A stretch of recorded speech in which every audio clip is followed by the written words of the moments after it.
Good evening, everyone. I'm Brian Easton, the author of the Autobiography of a Werewolf Hunter series, and this is Whiskey with the Werewolf Hunter. An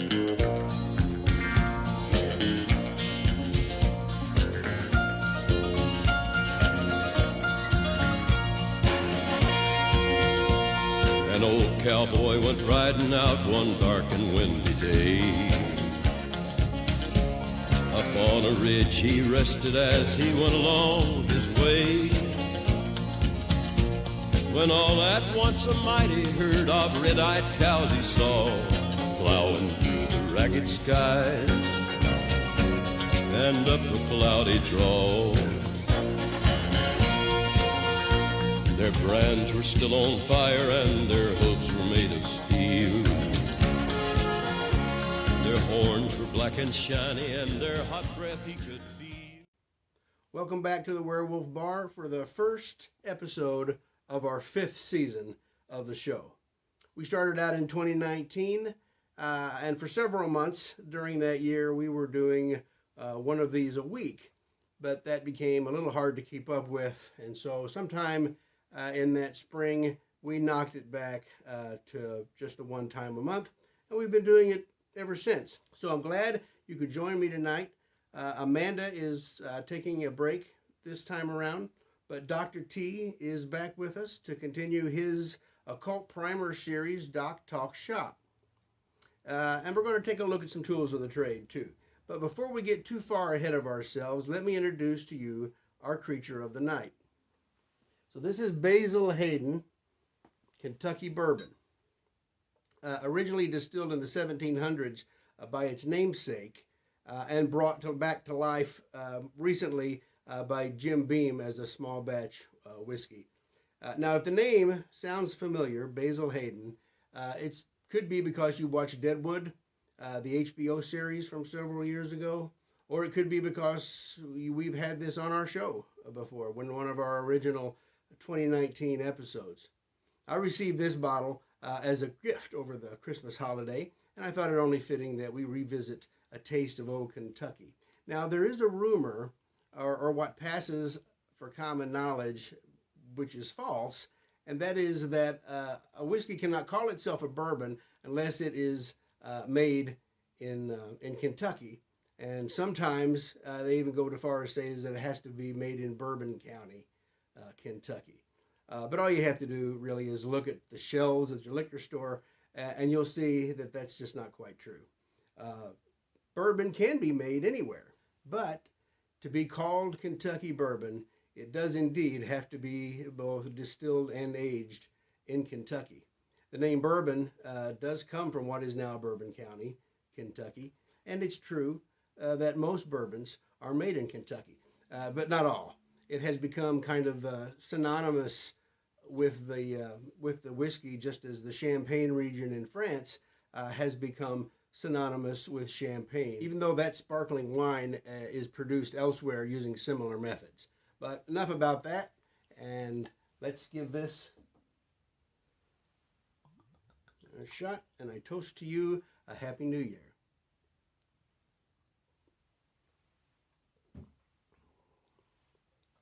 I am remembering this now.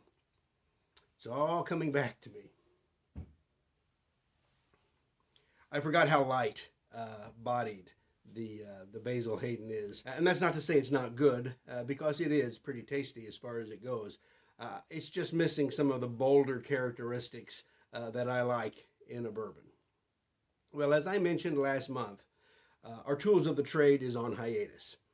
So to supplement, last time I brought you a collection of my war clubs, shillelaghs and the like, and things that I had picked up over the years.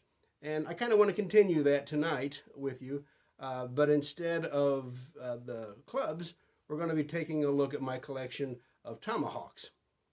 Now, in my series, my book series, you will find the tomahawk comes into play every now and again. Sylvester tries to train with one, doesn't like it, feels awkward to him. Jericho does business with 2 of them. And of course, Michael Winterfox likes to pair one with a fighting knife when it goes hand to hand. But I don't just collect tomahawks. I collect axes of all sizes, from the wood splitting variety to the skull splitting variety. I picked up my first tomahawk when I was like 12 or 13 years old, when my father took us all to a rendezvous, or a historical encampment / reenactment. It was a throwing tomahawk, and I still have it. And when I got it, my dad made sure that I bought some replacement handles, because when you're trying to learn how to throw a tomahawk, you're not going to hit it every time, and you're going to more likely bust the handle out of that thing. And I've accumulated quite a bit. Let me show them to you now. Take a look. Hopefully we have the lighting problem fixed this time, as I go through some hatchets, tomahawks, and axes with you. Now, something could be a tomahawk, also be a hatchet, axe, etc. These are largely semantic terms. A hatchet generally considered to be a handheld axe, and the only differentiation between that and a tomahawk is kind of the Native American association with that word. So this is one of the smaller ones that I have. I believe I got this from a craftsman on Etsy. Most of mine have these leather sheaths that I've made for them. Now, as you can see, this is not very large. I have installed a handle here along with a lanyard, and put some brass tacks, and with a torch I have burned stripes into the hickory handle. The blade's not very big. It would be good for splitting, kindling, making camp. It also has a hammerhead end. So this would be a perfect camp hatchet or tomahawk. It's light, quick, and pretty versatile. The bigger they get, the less versatile they get. Now here's one by CRKT, which is a manufacturing company that does hatchets, knives, and other implements. This one comes with its plastic cover. Now, I've used this one a couple of times in making camp. It's good for splitting firewoods, driving tent pegs, and just kind of all around. Definitely styled like a tomahawk. The exterior decoration that you see here with the leather and the wrappings, that's all aftermarket. That's all custom by me. I like mine with a little flare like that. So that's a good sized tomahawk or camp hatchet. Although the style is definitely tomahawk, as you could tell. Now, some tomahawks and hatchets are better for some things than others, and some are only meant for one or two specific purposes. This is what's known as a spontoon tomahawk. Now, it has two sides to it, as most these tomahawks do. It has the pipe side here, and the handle is actually hollow, and there's a hole going all the way through to this pipe, so you could use this to smoke with, as a lot of the Native Americans would do. So you could smoke with it, and it would become like it could be a peace pipe, could be a war pipe. The Native Americans and the tribes smoked for lots of different things. They were their prayers, and we're talking about plains cultures mostly. And then the other end of this spontoon is just this wicked spike, which is really, there's only one thing that's really good for, unless you're just busting walnuts with it, and that's cracking skulls. So this is definitely one of your more stylized warhawk type of instruments. Then you have some that are more decorative. This is a cold steel trail hawk, and it too has the spike on the rear, but it's not a spontoon hawk. And the handle here is curly maple or tiger maple, and some linseed oil just brings out the natural rings in that handle, which I really liked. Now the head originally came painted black, and I stripped it down and I boiled it in liquid or in white vinegar, which gave it this kind of a classic iron patina. And then I finished it off with lacing around the head, which is really just decorative. All these heads are held on by tension.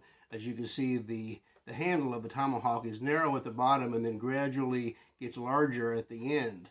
And then the head slides up and down, and we'll see a better example of that in a little bit. This one, like I said, is kind of tethered on there. But this one was just too pretty in and of itself to do anything else to, I thought. Here's a more unusual one. This is completely custom made, head and handle. The handle, I actually took an old replacement tomahawk handle that I had for a throwing tomahawk, which was the first one I ever owned, and busted the handle out of it until I got pretty good with it. But this is a replacement handle I had left over. Now it had to be whittled down some to accommodate this head. I bought the axe that came with this head for a song, and the only reason I wanted it was for the axe head, because as you can see, it's got this pretty wicked pole here on the end, which, you know, yeah, you could drive tent pegs or use as a hammer. It's also you know, a weapon, and this whole thing, it just screams kind of a medieval halberd type weapon, even though the halberds are pole arms. The style of this one is not that dissimilar, and so yeah, this you'll probably find no quick reference to this in any historical media, but I don't know, I kind of like the way it turned out, so I thought I'd include it here on this one. Pretty lopsided, top heavy there, because that head weighs a bunch. Here's another Cold Steel Trail Hawk. This one was not the curly maple. This has the hammer end, the pole, again with the burned designs and the leather wrapping, and a longer handle, just like the other ones. For instance, if I bring up this one, now this is a Warhawk from twohawks.com, and you can see that this handle on this Cold Steel Trailhawk is of 2-3 inches longer than the other one, and this gives you a longer reach, of course, when you're using it, which is advantageous. Now this Warhawk by Two Hawks, this was handmade by Two Hawks. I believe that was his name. That's either his name or that's the master that he apprenticed under. But it came just like this, with the nylon wrap and lanyard here. I put some finishing touches on it with the decorative leather and wrapping the handle again in the crosshatch manner, again just for decoration. But this is a serious piece of hardware. If I had to pick one of my hot tomahawks to actually take out into a situation where it was going to be put through the ringer, this is the guy I'd pick. This is the one. This is a rifleman's hawk. It has the long grip on it, like the trail hawk, but it also has a more pronounced hammer end or pole here. And it's also quite a bit heavier. The blade has more metal to it. It's a heavier instrument, and this was primarily used as a camp tool, is intended use, although of course it could be used in combat, as anything could. And that's where you get into a lot of little discrepancies between the nomenclature of these things. Because just because something's meant as a weapon doesn't mean it can't be used as a tool, and vice versa. Writing Winter Fox Journal's book 2 and doing a lot of research in World War I, you know, the miners' trenching tools doubled as weapons a lot in the trenches. So just because one man's tool is another man's weapon, and so forth. So this is the Cold Steel Rifleman's Hawk. Which brings us to this guy. Now this is a very long, axe. This is not necessarily considered a tomahawk. It's more of a broadaxe, and I believe this is also Cold Steel, and it's their Nordic or Viking axe. So the blade, as you can see, has got a bit of a beard to it. As it comes down like this, And of course I've given it the works here with the burnt stripes and the leather handle. I also put a leather collar on some of these guys up around the neck, as well as wrapping the crosshatch around the blade for decorative purposes mostly. And now we get into a couple of the larger ones. I believe they called this one a horseman's axe. This is a replica from the movie Sleepy Hollow. This was the headless horseman's axe that he carried. Now this thing is a brute. It is quite heavy, and just because I still have the headless or the Sleepy Hollow merchandise tag still on it. But don't let that fool you. This is made by Windlass in India. Now Windlass is a knife making company that goes back quite a ways, and for their price, they are some of the best steel you can get, as far as I'm concerned. I'd put them up against I'd put Windlass up against Cold Steel any day of the week.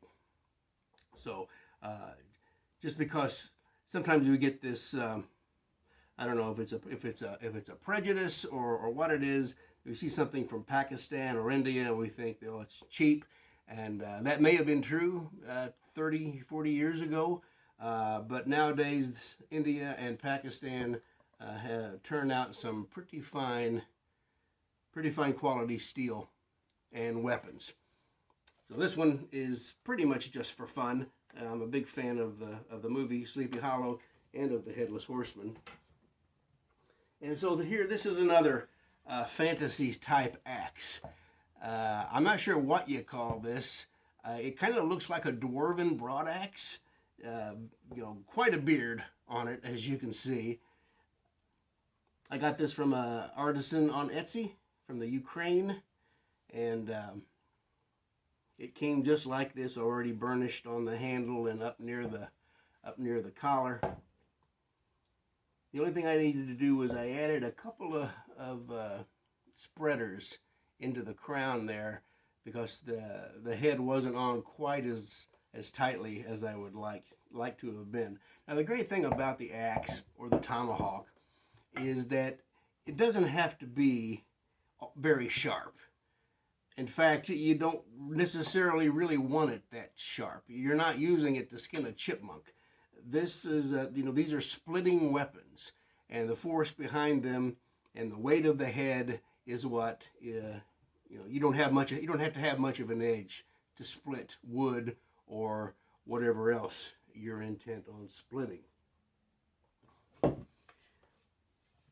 Now, the last one I have for you here is not really, it's an axe. And I have also a collection of axes that I thought I would not include on the show tonight because they're not really weapons. But this one I thought I would include just because if there was ever a weapon for a maniac, this would be it. This is a fireman style axe. The head on this thing is about 10 pounds by itself, and it has the handle. I'm not sure what wood this is. I stained it this color. It's probably a kind of a pine or something. Not very solid, but for looks and sheer intimidation value, this bad boy would do the trick. And like I said, it's enormously heavy at the head, and because of the handle is also so light, being the lighter wood that it is. But if you really needed to, you could bust that handle out of there and put a good hickory one in, or whatever struck you. But I bought this from Harbor Freight, and when I got it, it was painted red, and the handle had orange stripes on it, indicative of a fireman's tool. And I stripped all that off of there and kind of remade it the way I wanted to. So that's it. That's my tomahawks, hatchets, and axe collection for this substitute for tools of the trade. So let me just add that all the metal on those instruments is carbon steel of one hardness or another. as opposed to stainless steel, which I'm not a big fan of unless it's something I'm using to prepare food. I like carbon steel in my knives and in my hatchet. The other thing I wanted to mention about the tomahawk hatchet implement is that some of the most experienced woodsmen in the world would rather go into the wilderness with a good and decently sharp hatchet than pretty much any other single item. I remember reading about one particular veteran outdoorsman who annually heads up into the forest out east, equipped with nothing but a .22 rifle and a camp axe. And from those two tools, he harvests his game, constructs his shelter, and pelts out any additional coverings he might require. Anyway, I hope you enjoyed having a look at some of my toys. Well, you don't have to read far into my book series to know that Sylvester and Michael Winterfox are not just woodsmen, and they're not just werewolf hunters, but practitioners to one extent or another of what might be considered the supernatural. I myself have a balanced background in both woodcraft and the occult, and so my writing tends to reflect that. To help us understand that secret side a little better, Doc Broussard has been enlightening us over the last several months, a little at a time along the way.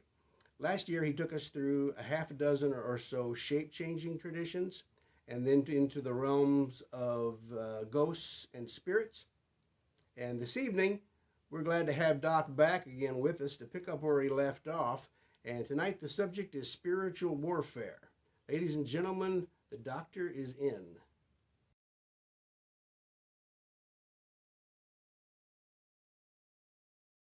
Dog Talk Shop as part of Whiskey with the Werewolf Hunter tonight on this Friday 13th. I bring you a topic that is integral to the mythos of the Werewolf Hunter series,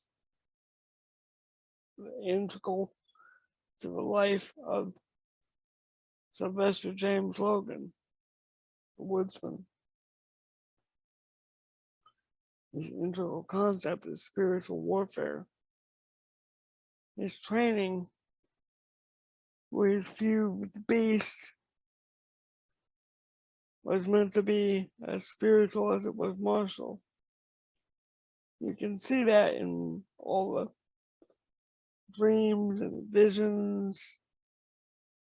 His need to have spiritual allies like the rattlesnake and the owl. In his case, these things represent his power, and interestingly enough, they convey that he has a very dark form of personal power in the form of these allies. They represent that his spirit is not love and light, so to speak, but his example shows that being so can be positive as well as negative. It doesn't have to all be negative or evil to be of that persuasion. You can also see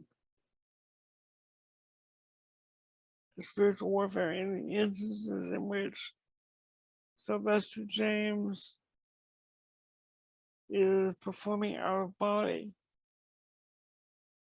But one of my favorite examples of spiritual warfare in the series is when he is in the prison and he goes up against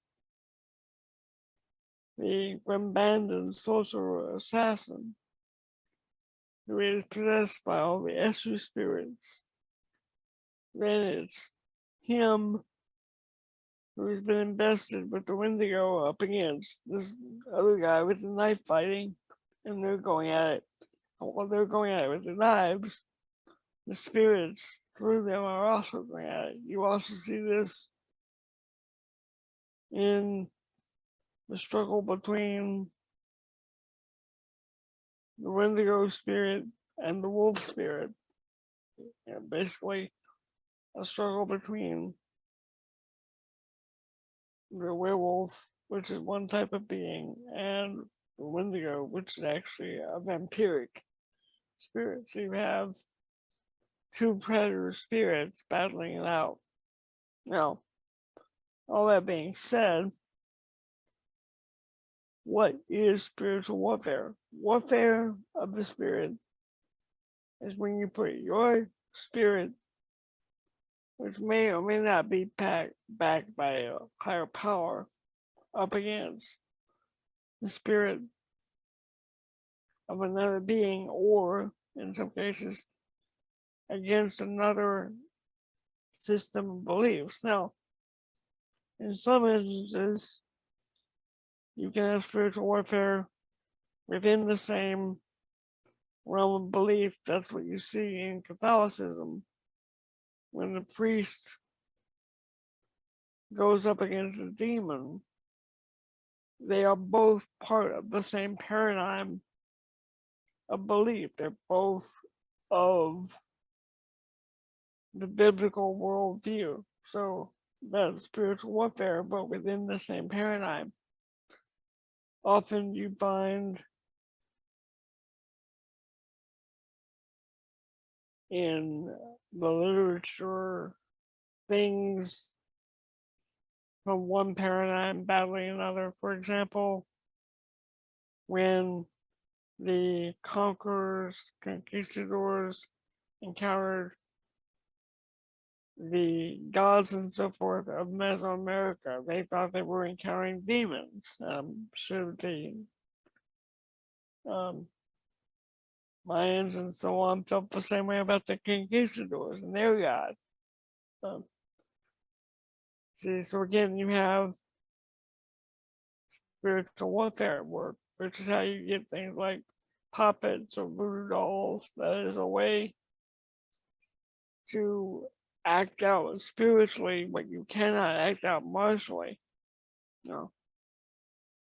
In the case of Sylvester, you can also see spiritual warfare in the form of how his personal power informs his martial prowess.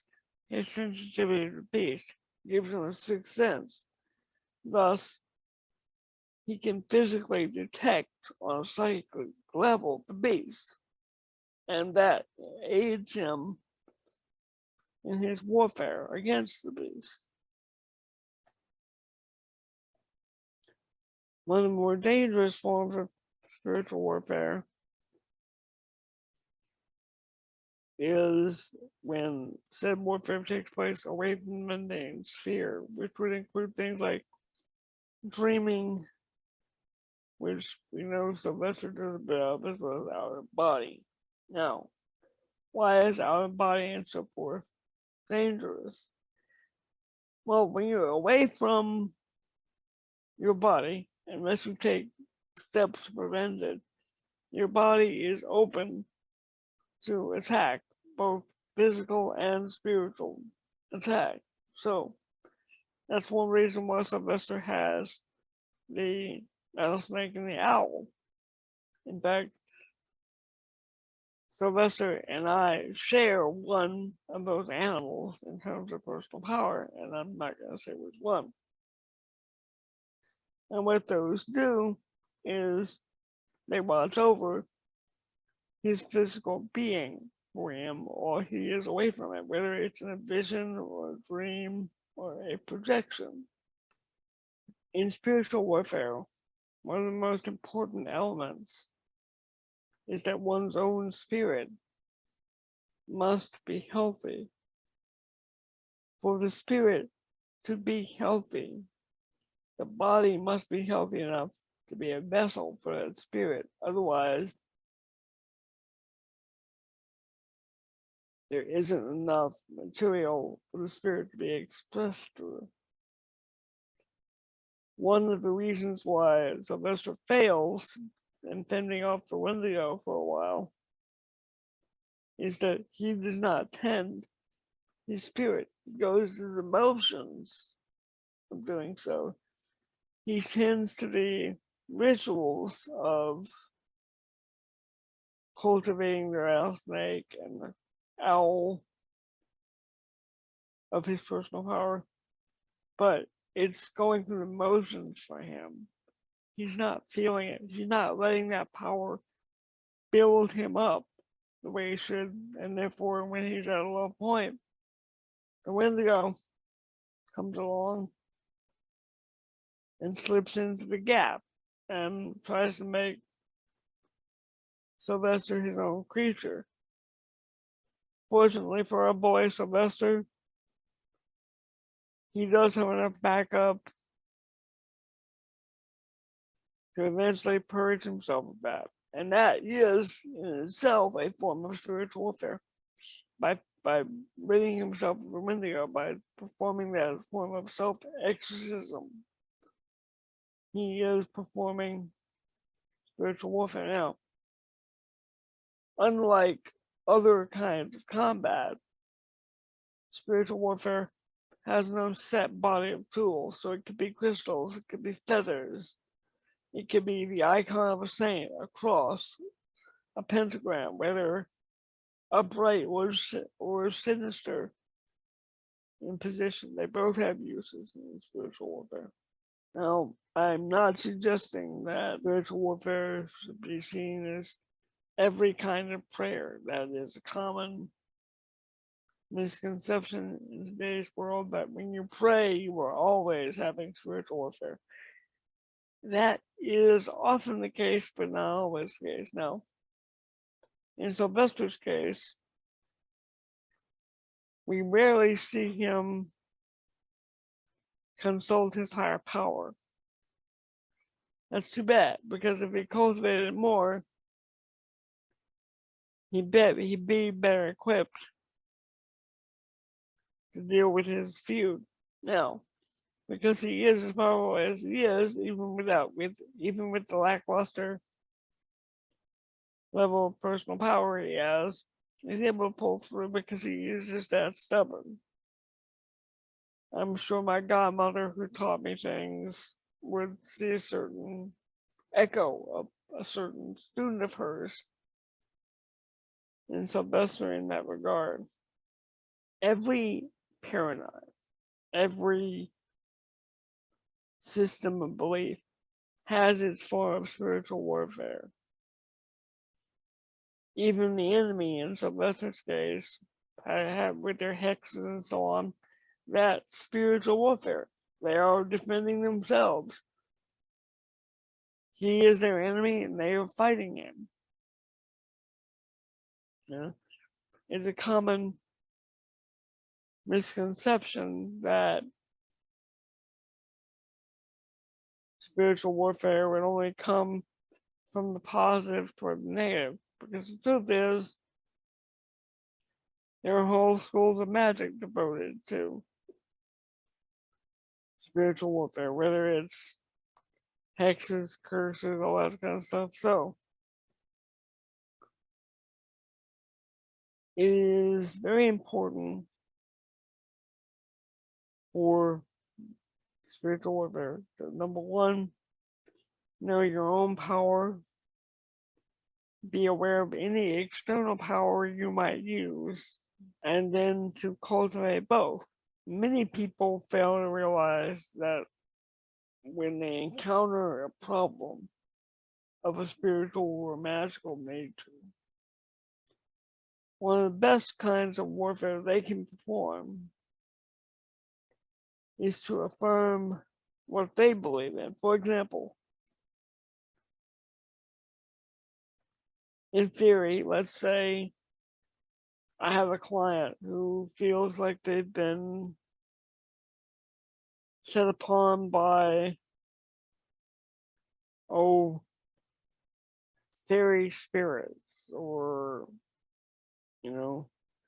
free roaming nightmares. One of the first things I would do is ask them, well, do you believe in such things? And if they say things like, well, actually, I'm a Christian, I'd say, well, why are you worried about fairy spirits and things? You need to affirm what you believe in. And if you do that, then all this other stuff that's trying to get your attention will go away, because they're not part of what your paradigm is. Now, In Sylvester's case, his problem, the beast, is a part of his paradigm. So denial is not the way for him to go. However, if he spends as much time building himself up as he does hating the beast and himself by proxy, he'd be in much better shape. This night, this day that we're in now, Friday the 13th, is in its own way connected to spiritual warfare because it represents the slaughter of the Templars by the church and what some would call false monarchy in France. They were spiritual monks. They were warrior monks, rather, I should say. They were warrior monks, and they fought with the benediction of their patron behind them, and so they were able to withstand the rigors of the Crusades. Now, of course, there is the legend that some of them took a different way, and that can happen, you know. Warfare makes strange bedfellows, much like politics. When people pit their beliefs against other beliefs, they can expect conflict. What many people fail to realize is that if their beliefs are valid for them, then other beliefs are valid for the other people that have them. A good judge of a professional exorcist is, will they acknowledge the power of others' beliefs of those that have them? For example, an exorcist of the church may affirm his God, obviously, logically, but a good exorcist would also realize that the native shaman may be in error, but his belief as his paradigm is worthy of respect. Now, this is important because if you have to do spiritual warfare, you have to do spiritual warfare in a way that is in keeping with your paradigm. So, for example, accusing others of having a false religion would not be spiritual warfare because the person you're accusing would feel the same way about you. You know, so you need to find a balance between spiritual discernment and judging the spirit of others. Now, in like manner, there are people who feel like they are great spiritual muckety mucks, you know, they are great spiritual hierophants, great warriors of spirit, right? But my question is, do their lives reflect that? You know, if you are a great grand high poobah, you shouldn't need a lot of extra spiritual help because your paradigm is so built up that you should be protected. You know, there is a belief in some circles that great pious people are under constant spiritual attack. Well, in that case, their best defense is to keep on being pious. And if they are, that should deal with the constant spiritual bombardment. So for our boy Sylvester, his best defense is to acknowledge the love that he has in his life whether it's his love for Michael, Michael's love for him, his love for his lost children, his lost women, even the ghosts we carry that pain us so can be a source of love and therefore power in matters of spiritual warfare. You know, even the people that we have wronged that we still care about, you know, that caring, that investment of ourselves and other people is a resource in spiritual power. And Sylvester has a lot of people around him. Now, in spiritual warfare, you have to be careful not to involve too many people in your spiritual warfare. Otherwise, you're using them like human shields, and you don't want to do that. You don't want to pit other people's spirits between you and the one you're combating. You want it to be you and your enemy, not you, your allies, and your enemies, because you don't want your allies in line of fire. But they should invest in what they believe in and look to what they believe in for direction as to what to do. So, all that being said, I want to thank you all for watching, for listening. I wish everybody a happy new year. And as always, mind the moon and good hunting.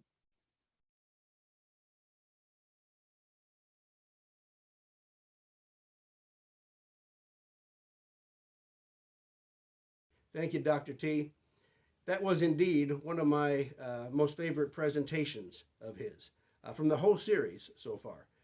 There is indeed quite a bit of spiritual warfare going on in my book series, all throughout the original trilogy, and of course going into the Winter Fox journals, which are the prequels.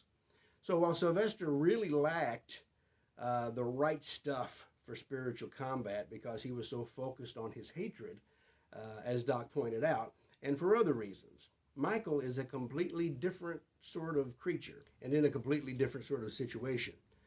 For one, Michael was taught to leave his body and trained in the spiritual arena of combat since he was very young. In fact, I think it's fair to say that he could hold his own on the other side before he could hold his own in any kind of a martial aspect on this one. Doc points out his favorite example from Heart of Scars of the knife fight between Sylvester and Cesar Christie, Sly being inhabited by the Wendigo at the time, and Cesar by Exu, an Orisha from Brazilian Quimbanda. One of my favorite examples also comes from the second book, and that is when Sly is laid up and he's hiding out in the caves outside of Nottingham with Graf Rudolph. Sly's fighting the Great Death Bear for his own life, and he's losing.